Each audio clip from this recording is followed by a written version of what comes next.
Nous voilà donc dans le vif du sujet.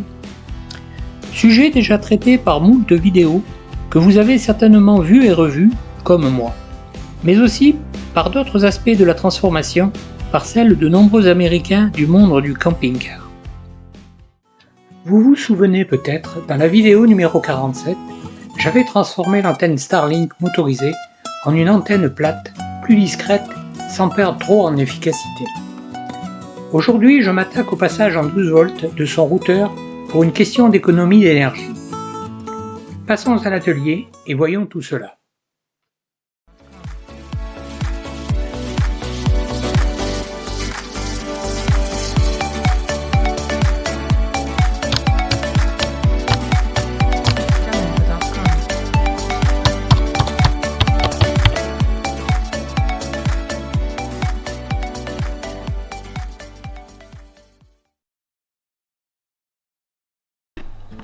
Le travail commence par l'ouverture du boîtier existant.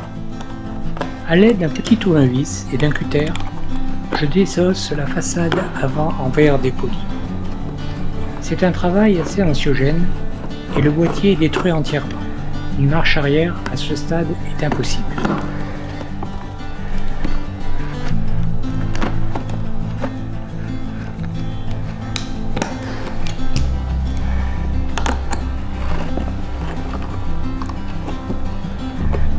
Une fois le joint-colle décollé, la façade se détache du boîtier proprement dit. Il apparaît alors les cartes électroniques enchâssées dans un blindage inox, qui sert certainement aussi de dissipateur de chaleur. Je vais donc, dans un second temps, ouvrir ce blindage. C'est à l'aide d'une petite fraise que je fais sauter les têtes des rivets en plastique qui retiennent les façades inox. Le travail est simple mais délicat. Il faut bien repérer tous les rivets et doucement les écouter.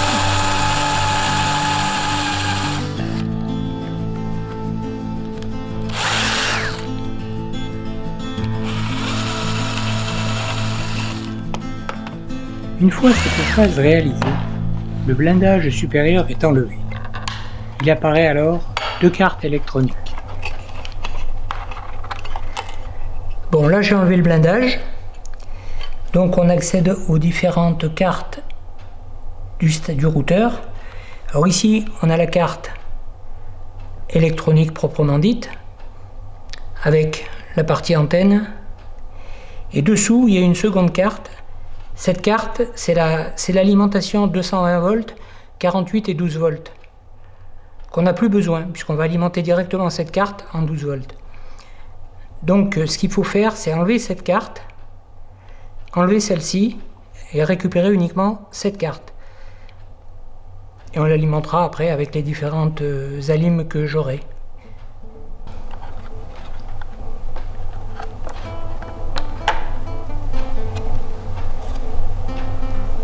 Voilà, là on a récupéré la carte du routeur avec le connecteur, les différents circuits. Et il reste la carte alim qui, elle, ne nous sert plus puisque celle-là, elle convertissait le 220 volts en 48 et en 12. Je continue le démontage de la même façon que précédemment. Je récupère ainsi la carte alimentation d'origine.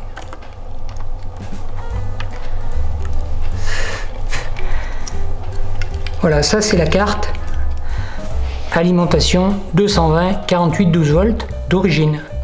On n'a plus besoin puisqu'on va alimenter directement l'autre carte avec du 12 volts et du 48 pour l'antenne.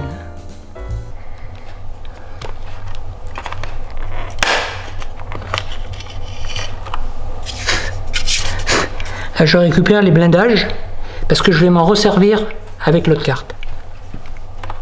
Voilà, maintenant on a la coque.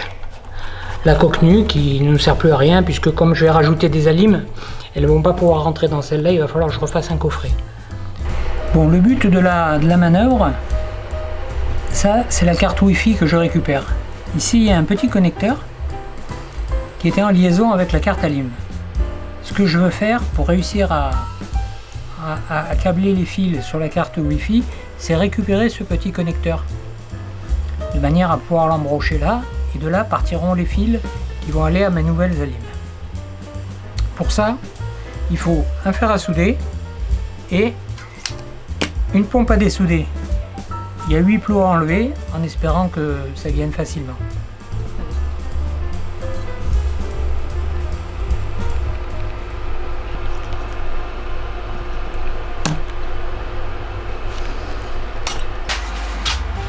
Bon voilà, je vais préparer le remontage de la carte Wi-Fi qui est ici, avec ses dissipateurs de chaleur, ces radiateurs d'origine. Je tiens à remonter comme c'est d'origine, de manière à avoir une aération prévue par le constructeur. Bon, pour ça, j'ai usiné une plaque sur laquelle va venir ces composants, et ça, cette plaque ira dans mon futur boîtier. Pour ça, j'ai donc le Wi-Fi, les radiateurs d'origine et de la visserie avec des petits pontés.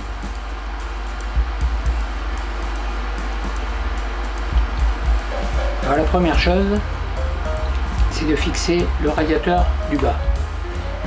Celui-ci vient là.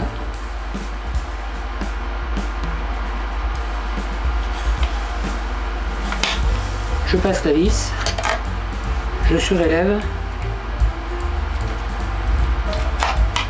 je plaque une petite rondelle et écroule.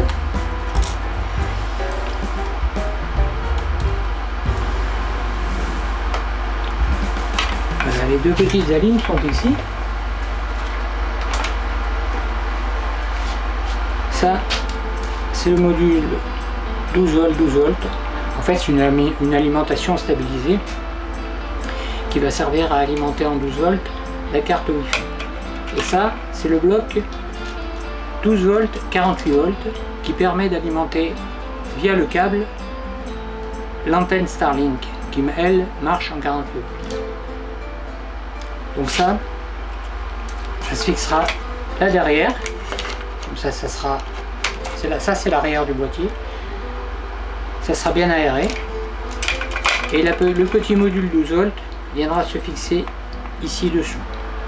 Et ici je garde, comme c'était prévu par le constructeur, la carte Wi-Fi dans son environnement de radiateur. Donc je continue. Je monte maintenant l'autre partie.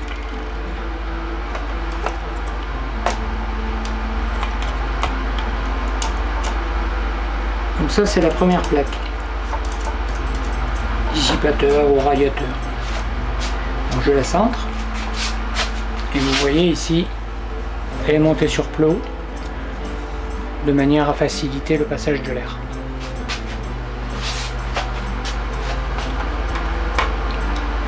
C'est la modèle. Voilà, les vis là sont encastrées.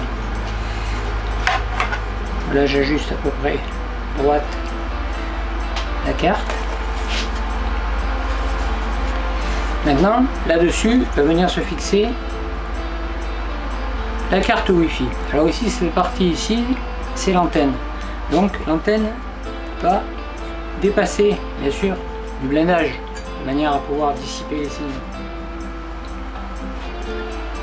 Ici, nous avons des circuits intégrés qui sont eux, par l'intermédiaire de cette mousse, en contact avec la plaque de refroidissement qui va permettre le refroidissement total. Il y aura une sorte de couloir de courant d'air. Je ferai des trous en bas et des trous en haut pour faciliter le passage de l'air par convection.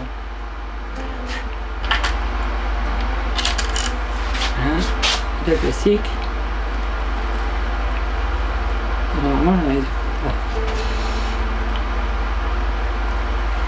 Alors le problème de tout ceci,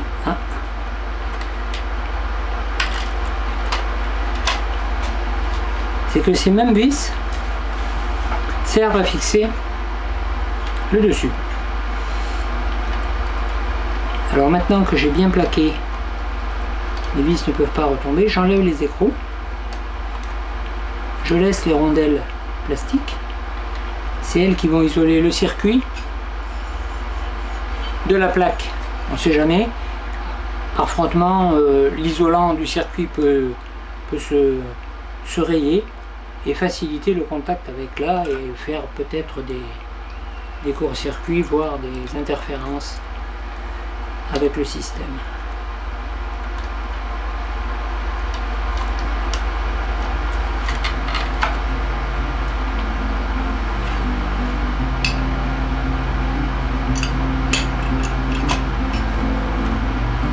Ça, c'est la plaque du dessus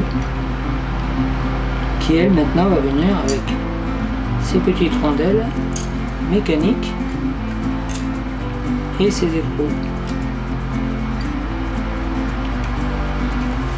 Dans ce logement ici, il y avait l'alimentation 220 volts que j'ai enlevé.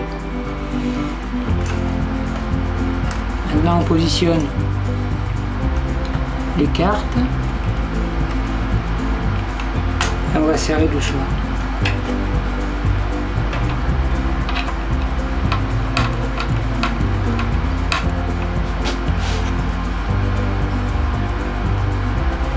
Voilà. La carte montée. Après, il n'y aura plus que les connexions à faire sur le connecteur. Et à monter les petites alimes. Ici. Comme ça en bas, ça c'est la régulation de 12 volts. Et à l'arrière, avec son refroidisseur, le 48, et faire le boîtier. La réalisation du boîtier est classique. Je vais être assez rapide, car c'est le même procédé que la construction du banc ou des bacs de rangement que j'ai décrit dans des vidéos antérieures. Après un plan succinct de l'ensemble, je découpe les différentes pièces du boîtier.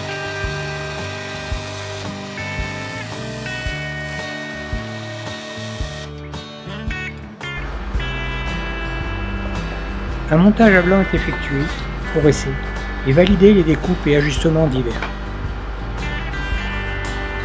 La scie manuelle à chantourner est bien utile pour les évidements.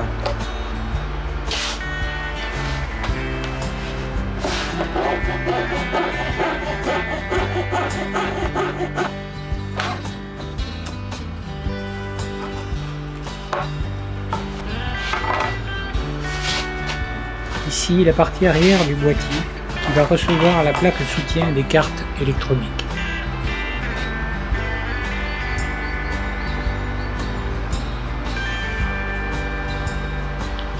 Le collage des différentes pièces se fait à la colle bicomposant, suivant une technique déjà présentée dans d'autres vidéos.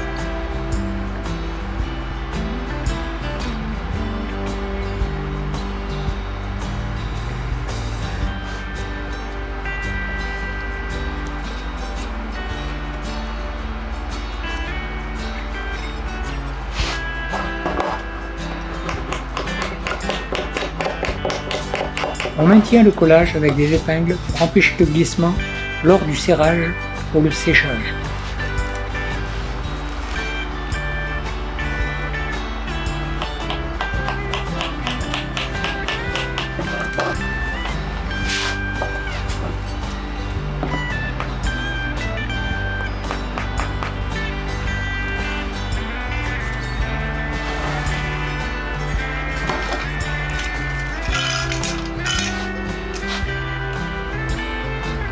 Les différentes pièces sont assemblées les unes aux autres pour arriver à un ensemble compact et solide.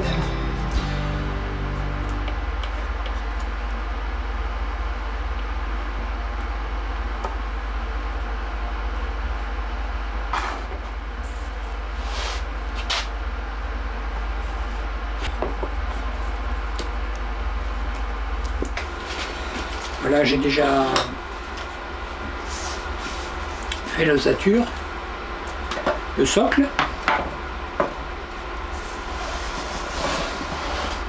et maintenant je vais coller quelques pièces pour finir.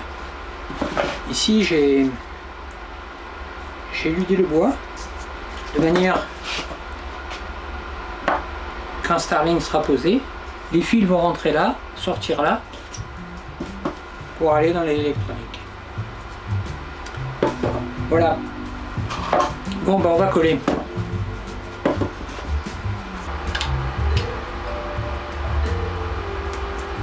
Voilà.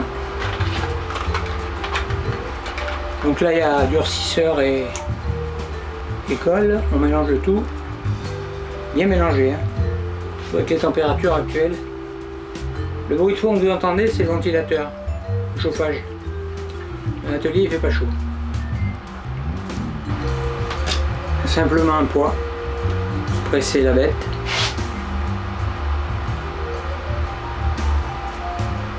Et on racle le surplus de manière à ne pas faire de grosses coulures.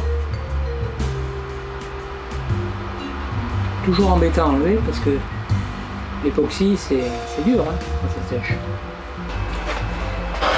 Bon voilà, ça c'est le futur nouveau boîtier des équipements Starlink. Bon maintenant c'est de la mise en forme hein, bien sûr, purement. Et puis après on s'attaquera au montage. Allez, c'est parti.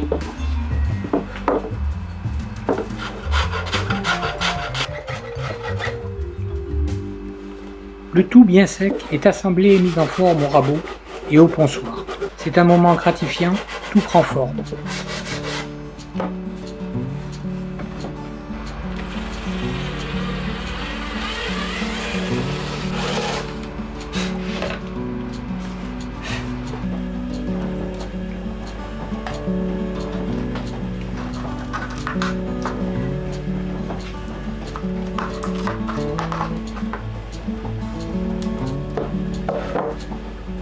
Afin de garantir, après peinture, un aspect uniforme, je mastique les imperfections et arrondis les angles avec un généreux congé.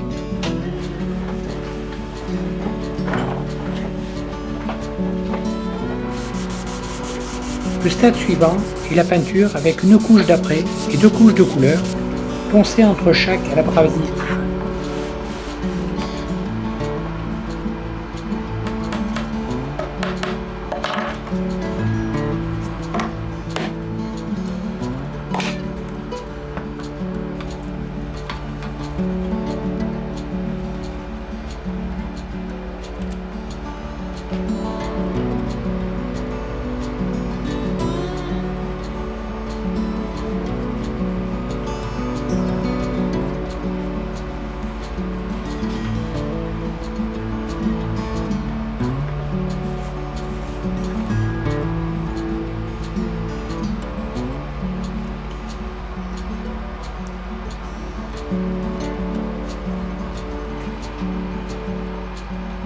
Après séchage, je pose les transferts de finition et je remonte pour baisser la partie arrière et l'interrupteur marche arrière.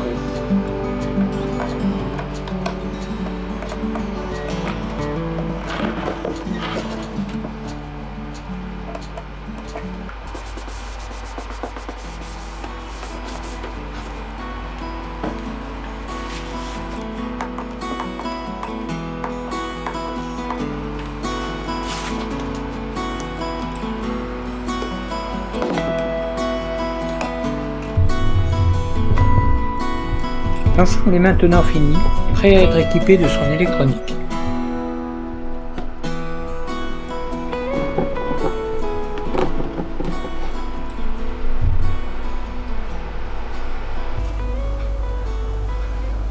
Mais avant, il faut souder sur chaque alim et sur la carte routeur les fils électriques qui serviront au câblage et au raccordement. Au fer à souder, je réalise ces différentes soudures. On peut voir à l'image, sur la carte routeur, à la base du petit connecteur, un petit tableau sérigraphié qui indique le rôle des 8 broches de ce dernier.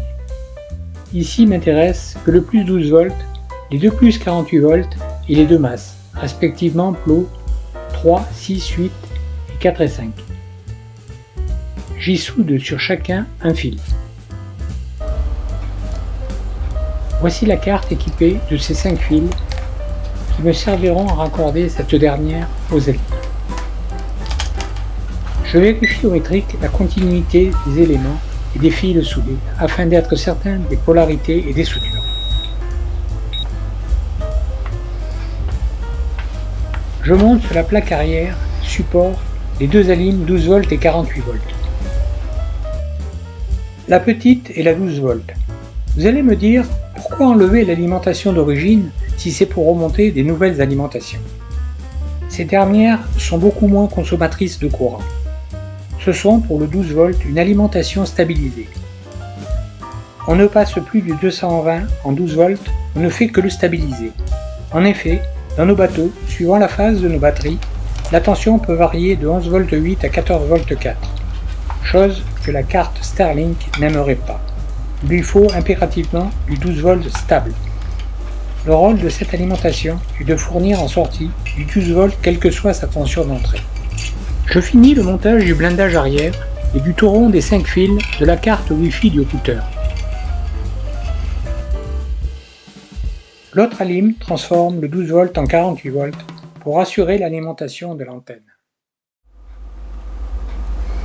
On passe maintenant à l'une des dernières étapes de cette transformation, le câblage des éléments entre eux.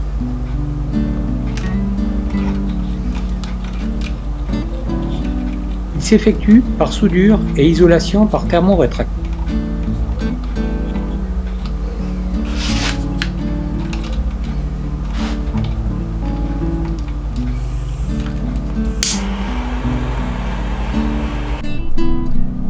Bon voilà, le but de la manœuvre c'est de régler la petite alim 12 volts en 12 volts stabilisé. Pour cela, je câble l'entrée sur ces deux fils qui partent sur une source 12 volts. Alors bien sûr, comme je ne suis pas au bateau, j'ai pris comme 12 volts la batterie au lithium de ma moto.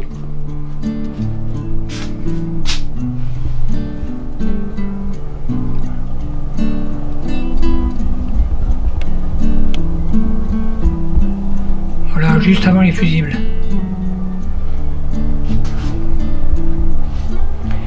Ça c'était pour l'entrée. Et pour la sortie, j'ai mis tout simplement mon Matrix sur lequel je vais lire la tension. Et en tournant le petit potentiomètre bleu, je vais régler la tension à 12 volts stabilisé. Bon voilà, j'ai branché le 12 volts sur la moto, je branche mon voltmètre.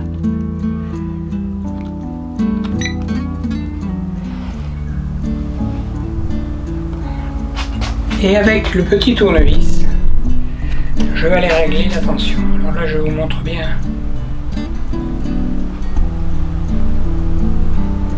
Là, j'ai 12 volts 1, il est presque réglé. Alors, je vais vous le dérégler. Vous voyez là, je suis à 12 volts 64. Donc, avec le petit potentiomètre bleu, retour sur l'image.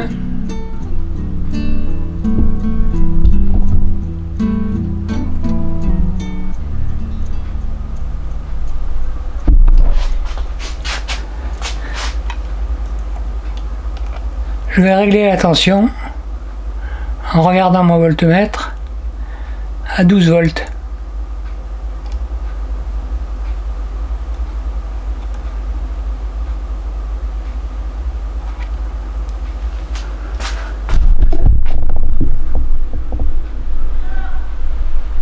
Voilà, 12 volts. Maintenant, quelle que soit la tension, entre disons 11 volts 8 et 14 volts 4 sur le bateau, j'aurai toujours 12 volts en sortie, donc ma carte Wi-Fi est alimentée en 12 volts stabilisée. Je termine en formant des torrents de fils afin de rendre plus compact et plus propre le câblage qui rentrera mieux dans son boîtier. De l'ensemble sortira 2 fils qui seront le plus et le moins de l'alimentation sur le bateau.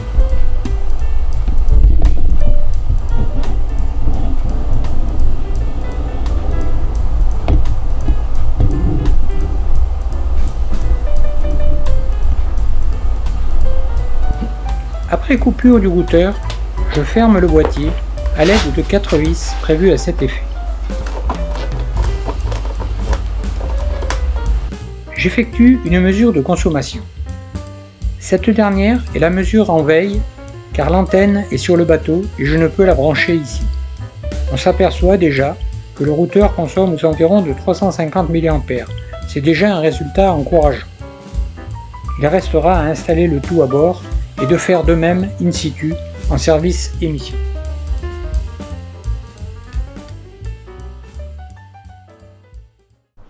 L'installation sur le bateau est très simple. Après un tirage de câble avec fusible au panneau électrique 12 volts, je raccorde le routeur à sa place. Les essais peuvent commencer. La consommation de fond est d'environ 0,88 A après avoir coupé tous les générateurs. On tourne uniquement sur les batteries, ici à l'écran. Après allumage du routeur et stabilisation, la consommation oscille entre 3,58 A et 2,88 A, soit en faisant la différence entre 2 et 3 A environ. C'était le but du passage en 12 volts, un gain de 50% environ.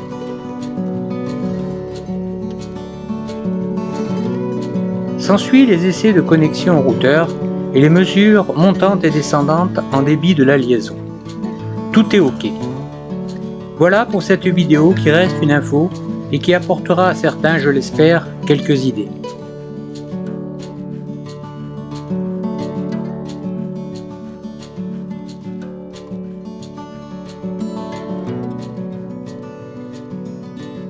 À bientôt et merci pour votre fidélité.